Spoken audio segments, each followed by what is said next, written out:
Il avait notamment travaillé ici au port à bois, déchargé depuis 1975 des tonnes de planches comme celle-ci, chargées de solvants ou de fongicides, des céréales bourrées de pesticides ou encore des engrais à base de nitrate ou de phosphate.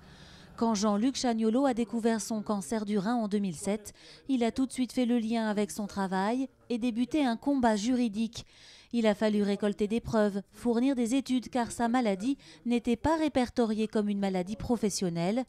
Aujourd'hui, la victoire a un goût amer pour les proches et les collègues, désormais réunis en association. Chacun a en tête la souffrance morale de Jean-Luc, sa souffrance physique au moment de sa maladie, et puis également tous les espoirs qu'il mettait dans le combat qu'il était le sien pour faire reconnaître ses droits, mais aussi pour faire reconnaître les droits de ses collègues.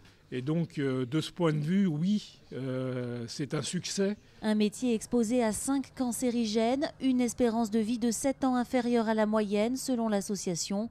Si les dispositifs de protection se sont améliorés, le travail reste toujours pénible.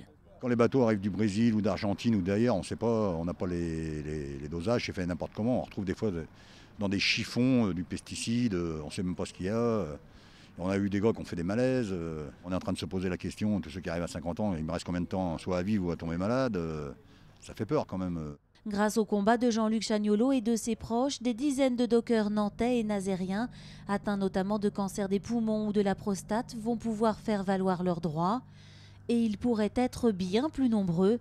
Lors d'une enquête préalable, l'association a sondé près de 250 dockers. La moitié étaient malades ou décédés.